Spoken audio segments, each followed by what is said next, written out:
நீங்கள் பார்த்துக் கொண்டிருப்பது உங்கள் விஜய். உங்களுடைய ஆரம்ப காலத்தினுடைய நெருங்கிய தோழன் அப்படின்னா உங்கள் தம்பி தான், இல்லை உங்கள் அண்ணன் தான், உங்களுடைய பிளேமேட், உங்களுடைய ஃப்ரெண்ட் எல்லாமே ஒரு காலம் வரைக்கும் அந்த அண்ணனோ தம்பியோ தான் இருந்திருக்க முடியும். இப்படி இருந்த நீங்கள் இயல்பாகவே எப்போது உங்களுக்கிடையே இந்த பேச்சு குறைய ஆரம்பிச்சிச்சு ஞாபகம் இருக்கா? சொல்ல முடியுமா? மேரேஜுக்கு முன்னாடி அதிகமாக பேசுவோம். இப்போ மேரேஜ் ஆகிட்ட பிறகு கொஞ்சம் கம்மியாயிடுச்சு. இல்லை இல்லை, நீங்கள் கவனிங்க, இந்த ஆஃப்டர் மேரேஜுங்கிறது ஒரு தனி எபிசோடுங்க. அதுக்கு முன்னாலே கூட நீங்கள் பேச குறைஞ்சிருக்கும், காலையிலே குறைஞ்சிடும். நீங்கள் எல்லாரும் என்ன பண்ணுவீங்கன்னா, அந்த திருமணங்கிற ஒரு இடத்த மட்டும் வைக்க பார்க்குறீங்க. ஒன்று சொல்லிடுறேன், மனைவிங்கிற ஒரு ஆளை நீங்கள் வச்சு கேம் ஆட பார்க்காதீங்க. நம்ம எதுங்க தேடுறோன்னா, ஏன் நமக்குள்ளே பேச்சு குறைய ஆரம்பிச்சு? எல்லாட்டி தான் நாம் இந்த பக்கம்லாம் பொம்பளைங்களையும் லேடிஸையும் கொண்டு வந்திருப்போமே. அது கிடையாது. உங்களை அறியாமலேயே உங்களுக்குள் பேச்சு எப்போ குறைய ஆரம்பிச்சிச்சு ஜஸ்ட் ரியலைஸ் பண்ணி பாருங்கள், ஞாபகம் வருதா பாருங்கள், அவ்வளோதான். 2001 நான் மலேசியா போனேன் சார். சரி. அன்னையோட எங்களோட பாண்ட் எல்லாமே பிரேக் ஆயிடுச்சு. ஆ. அதுல இருந்து பேச்சுவார்த்தைங்கிறது ரொம்ப கம்மியாக போச்சு. புரியல, ஃபாரின் போன என்ன? ஃபாரின் போனதுக்கப்புறம் அந்த டச் இல்லை. நம்மளோட ஏர்னிங்கு, நம்மளோட லைஃப் ஸ்டைலு, பேரண்ட்ஸோட பார்க்குறது, அவரோட லைஃப் ஸ்டைல் பார்க்கும்போது அதுக்கப்புறம் அவர் 2005 வந்தார். ஈவன் அவரும் எங்கள் பக்கத்தில் இருந்தார், ஜோர் பாருன்ற மலேசியாவில் பக்கத்தில். அப்போ கூட நாங்கள் 2 பேரும் பேசிக்கிறதே கிடையாது. ஏன் அதான் அங்கே வந்துட்டாரு? அவரோட கமிட்மெண்ட் பார்க்குறதுக்கே சரியாக இருக்குது. அவரோட ஆஃபீஸ், அவரோட ஒர்க், நான் என்னோட ஆஃபீஸ், என்னோட ஒர்க். நான் முடிச்சோம், நான் எவ்வளோக்கு எவ்வளோ ஓவர் டைம் பார்க்குறேனோ அவ்வளோக்கு எனக்கு ஏர்னிங்ஸ் அதிகம். ஸோ அதில் கான்சன்ட்ரேஷன் போயிடுச்சு, ஃபேமிலியோட டெவலப்மெண்ட். ஸோ அதில் என்னோட பிரதரை நான் கான்சன்ட்ரேட் பண்ணலை. இதுதான் பிரேக். கமிட்மெண்ட், பணம் சம்பாதிக்க வேண்டிய நெருக்கடி, ஸோ பேச்சு குறைஞ்சிச்சு. வேற 88 எங்கள் அப்பா இறந்துட்டாங்க சார். இறந்தப்போ எனக்கு 19 வயசு. நான் பிகாம் படிச்சிருந்தேன். அப்போ தம்பி +2 படிச்சிருந்தாங்க. அப்போ அப்பா ரைஸ் புரோக்கர். ஸோ இந்த தொழிலை யார் பண்ணணும்னு சொல்லிட்டு பெரியவங்க பேசும்போது, நான் படிச்சிருக்கிறேன், நான் வேலைக்கு போகிறேன், அவர் வியாபாரத்துக்கு போகலான்னு சொன்னதுக்கப்புறம் அவர் வியாபாரம் போகும்போது அது வியாபாரம் டென்ஷனு. அதனால் நான் படிப்புன்றது எனக்கு 9 to 5 ஜாப் எனக்கு. அதனால் எனக்கு என்னுடைய லைஃப் ஸ்டைல் வேறு. அவர் வியாபாரம் பண்ணுறதுனால வியாபாரம் டென்ஷனு. அதனால் அவருக்கு அந்த டென்ஷனால் அவர் அந்த டென்ஷன்லேயே இருக்கிறதுனால அவரோட பேச்சு நம்மளால் அந்த ஃப்ரீயாக பேச முடியாது அவருக்கால. அது அப்படியே பழக்கமாகிடுச்சு. இப்போவும் அந்த டென்ஷனில் தான் இருக்காங்க.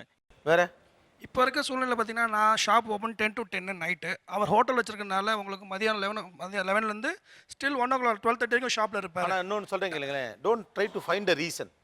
நம்ம டைம் ஒரு ரீசனாக ஃபைண்ட் அவுட் பண்ணாதீங்க. இந்த நெருக்கடியில் உங்கள் ஃப்ரெண்ட்ஸ் எல்லாம் பேசிகிட்டு இருக்கீங்களா? இப்போ நீங்கள் உங்களுக்கு டைம் இல்லாமல் இருக்குன்னு வச்சுக்கோங்களேன், அண்ணனோட ஒரு சண்டே வீட்டில் பண்ணீங்கன்னா 2 பேரும் கட்டி உருண்டு பேசிக்கிட்டே இருக்கணும்ல. பேசுகிறீங்களா என்ன? ஒரு காரில் போகிறீங்க சார், இங்கேருந்து திருநெல்வேலி வரைக்கும் 2 பேரும் காரில் மாற்றி ஓட்டி போவீங்க. போகிற வரைக்கும் பேசிகிட்டு இருப்பீங்களா என்ன பேசுகிறீங்க? அவர் எப்படா ஒரு கேப் கிடைக்கும், நீங்கள் தூங்கிடுவீங்க. ஏன்னா முழிச்சிருந்தா பேசணும். அப்படி தோணுதில்ல? அது ஏன் தோணுதுங்கிறதான் கேள்வி. அதாவது 16 வயசுக்கு அப்புறம் தான் சார் அந்த ஃப்ரெண்ட்ஷிப் அதிகமாகுது. அதாவது எனக்கு இந்த ஆட்டிடியூட் எல்லாம் மாறுது சார். பழக்க வழக்கங்கள்லாம் அதிகம் மாறும்போது அந்த பழக்க வழக்கம் அண்ணங்கிட்ட இல்லைன்னா நான் தனியாக போகணும்னு ஆசைப்படுறேன். ஸோ அதனால நான் ஃப்ரெண்ட்ஸை தேடி போகும்போது எங்கள் அண்ணனுக்கு எனக்கு அண்டர்ஸ்டாண்டிங் மிஸ் ஆகுது. ஏன்னா எனக்கு இருக்க பழக்க வழக்கம் அவன் இருந்துச்சுன்னா பிரச்சனை இல்லை, 2 பேர் சேர்ந்தே போகலாம். ஸோ நான் என்னுடைய பழக்கம் அவன் இல்லாத போது நான் அதை தேடி ஃப்ரெண்டு தேடி போகும்போது அங்கேயே எனக்கு அங்கேயே பிரிஞ்சு காமன் சூப்பரா அப்படியே போகும்போது லாஸ்ட் எனக்கு அவருக்குமான ஒரு காமன் இன்ட்ரெஸ்ட்னு ஒன்று இல்லாதப்போ என்ன எரியாமனா அப்படி சார் நான் பிரிஞ்சது அதான் ரீசன். எங்கள் அண்ணன் விட்டு ஃபர்ஸ்ட் பிரிஞ்சது. நீங்க என்ன நினைக்கிறீங்க? இல்லை சார், அதான் சார் கரெக்ட். நண்பர்கள் வட்டாரம், என்னுடைய நண்பர்கள் வட்டாரம் வேற, அவனுடைய நண்பர்கள் வட்டாரம் வேற, எந்த அரசியல் நண்பர்கள் வட்டாரம் அவன் வேற. அதனால அதுல இருந்தே பேச்சுக்கள் குறைஞ்சிருச்சு. இதுதான் நான் கேட்குறேன். டைம் ஒரு ஃபேக்டரே கிடையாது, பேசுறதுக்கு ஒரு பொது காரணம் இல்லை, அதனால தான். வேற நாங்கள் பிஸ்னஸில் இருக்கிறோம். இப்போ பிஸ்னஸில் எப்படி சொல்கிறது, இப்போ பிரிவினை கொஞ்சம் அவங்க தனியாக செப்பரேஷன் ஆகணும். அந்த செப்பரேஷன் ஆகும்போது டீல் முடியல. ஸோ அதில் கஷ்டங்கள், அதில் பேச்சுவார்த்தை அப்படியே ரொம்ப நாளுக்கு நாள் டிஸ்டன்ஸ் போயிட்டு இருக்கு. அந்த பிஸ்னஸை பிரிச்சுக்கிறதுல மனக்குறைகள் உண்மையான. ஸோ அந்த கம்ஃபர்ட் லெவல் குறைஞ்சிருக்கு. கம்ஃபர்ட் லெவல் எல்லாமே, எல்லா level, financial level, comfort level, business loss பிரியும் போது அவரது லூஸ் எல்லாமே டே பை டே அது ஒரு ஈகோ மாதிரியோ ஒரு கிளாஷ் மாதிரியோ ஏதோ மாதிரியோ ஆகிட்டே டே பை டே எப்படி சொல்கிறதுன்னு தெரியல. பட் இட் கெட்டிங் டிஸ்டன்ஸ், அதனாலே பேச முடியல. இல்லை, ஒரு பிஸ்னஸ் பண்ணும்போது ஃபஸ்ட்டு எல்லாமே ஒன்றா இருந்தோம், ஒரே ஃபேமிலியாக ஒரே இதில் இருந்தோம். இப்போ பிஸ்னஸ் பிரிஞ்சிச்சு. பிஸ்னஸ் பிரிஞ்சதில் அவர் அந்த பக்கம் இருக்கார், 25 கிலோமீட்டர்ஸ் ஆக இருக்கார், நாங்கள் இந்த பக்கம் இருக்கிறோம். ஸோ அதில் கொஞ்சம் பேச்சுவார்த்தைகள் அது எல்லாமே கொஞ்சம் கொஞ்சமாக குறைஞ்சிட்டே வந்து அவ்வளோதான். ஃப்ரம் த டே ஸ்க்ராட்ச்லேருந்து ஒரு ஆள் ஒன்றா தான் பிஸ்னஸ் பண்ணோம். எனக்கு என் தம்பிங்க 4 பேர் 4 தூண், 4 பேர் 4 தூண். எந்த விஷயத்துலையும் விட்டு கொடுக்க முடியாது. நாளுக்கு நாள் கொஞ்சம் டெவலப் ஆனோம், ஆகிட்டு நல்லா ஸ்டேஜ் வந்தது. எங்கள் அப்பா கற்றுக் கொடுத்த பிஸ்னஸ் தான் 4 பார் பிஸ்னஸ். இறந்துட்டோம், எங்கள் அப்பாவை இறந்துட்டோம். இறந்த பிறகு நான் தான் மூத்தவன்.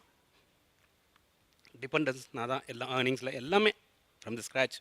2 ரூபா 3 ரூபா சம்பாதிச்சு தான் பிரெட் வாங்கி டெய்லி அப்படி தான் சம்பாதிச்சு வந்தோம். அந்த டே பை டே கொஞ்சம் நல்லா முன்னுக்கு வந்தோம். நல்லா எனக்கு சப்போர்ட் நல்லா வந்தாங்க. என் தம்பி அத்தனை பேரும் அவ்வளோ கூட சப்போர்ட் பண்ணாங்கன்னா உலகத்தில் சொல்ல முடியாது. எதிர்பார்ப்பு எதுவுமே இல்லாமல் நல்ல விதமாக பண்ணாங்க. After marriage day by day அப்படியே ஒரு நெரிசல்கள், பிரிவுகள், பேச்சில் மாற்றங்கள் இதெல்லாம் வரும்போது ஐ ஷுட் செட்டில் தெம் அங்கங்கே அந்த இடத்துல மாற்றணும் அப்படிங்கிற மாதிரி ஒரு காட்சிகள், பேச்சு, துறனைகள், இயல்பா எல்லாமே மாற்றங்கள். எல்லாமே சொல்லப்போனால் எல்லாமே மாற்றங்கள். ஸோ அதை அக்செப்ட் பண்ணிக்க முடியல. எந்த ஸ்டேஜில் இருந்தோம், எந்த ஸ்டேஜில் வந்தோம். இதே மாதிரி செலவுக்கு சிக்கனம் படுத்தணும். இப்போ இருக்க காம்படிஷன் வேர்ல்டு. நாங்கள் ஸ்க்ராட்சில் வந்து எந்த பேங்க் லோன் இல்லாமல், எந்த கடன் இல்லாமல், எது இல்லாமல் எல்லாம் ஓன் மணி எங்களோட பிஸ்னஸ். ஸோ இந்த சூழ்நிலையில் இதே மாதிரி நம்ம இருந்துக்கணும். அடுத்தவங்களுக்கு நான் பதிலும் சொல்லக்கூடாது. கடன் வாங்கி எதுவும் பதில் சொல்லக்கூடாது. வந்தாங்கன்னா பே மாதம் இருந்தால் கொடுத்துடணும் அப்படிங்கிற மாதிரி என்னோட இயல்பு. என்னோட தம்பிகளுக்கு ஒருத்தன் என் கூட பரவாயில்ல. இன்னும் 2 பேருக்கு ஆசை தனியாக பண்ணணும், அவனுக்கு கார் வாங்கணும், வீடு வாங்கணும், எல்லாம் அதுக்கேற்ற மாதிரி ஏர்னிங்ஸை வேணும். அதுக்கு மாதிரி இன்வெஸ்ட்மெண்ட் வேணும். No supportive. ஸோ பேங்க் லோனும் வேண்டாம். நான் சொல்கிறது வந்து பேங்க் லோன் எதுவுமே வேண்டாம். எந்த ஒரு இதுவும் வேண்டாம். நம்மளே பிஸ்னஸ் பண்ணி நம்ம ஓனாக சம்பாரிச்சு என்ன பண்ணலாம். இந்த மாதிரி கஷ்டப்பட்டு நல்ல ஸ்டைலில் வந்தோம். இப்போ ஓனும் வீடு வாங்கணும், கார் வாங்கணும், எல்லாமே நல்லா தான் இருக்கிறோம். இந்த சூழ்நிலையில் மட்டும் இப்போது அந்த பிஸ்னஸில் இருக்கிற பேச்சுக்கள் அவங்களுக்கு தான் வேணுங்கிற மாதிரி எண்ணங்களா எதுன்னு சொல்ல தெரியல. பட் இப்போது டிஸ்டன்ஸ் எல்லாம் நிறைய டே பை டே அதுலேயே பேச்சுக்களே நாலு டிஸ்டன்ஸ் ஆகிட்டே இருக்குது. எல்லாம் என்னை விட்டு எங்கேயோ தூரம் போன மாதிரி ஒரு ஃபீல். அது எப்படி சொல்கிறதுன்னு தெரியல. இந்த ப்ரோக்ராம் மூலிமா தான் சொல்கிறேன்.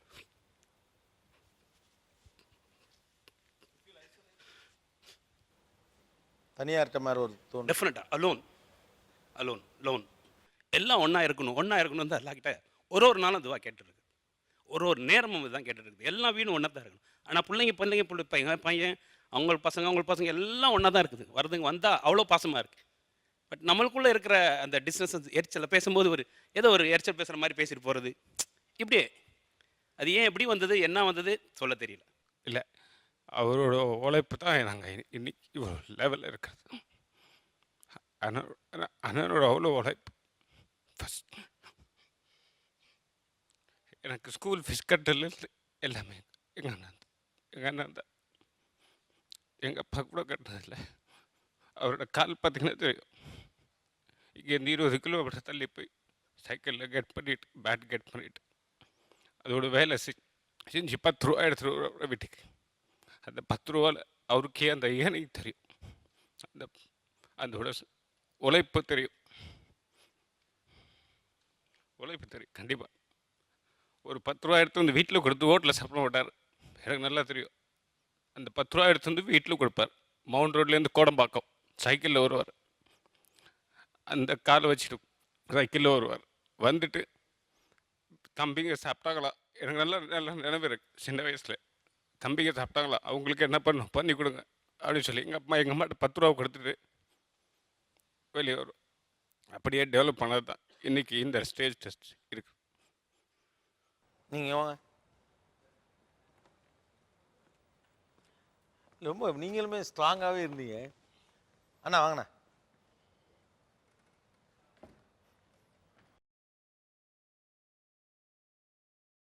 இந்த கால்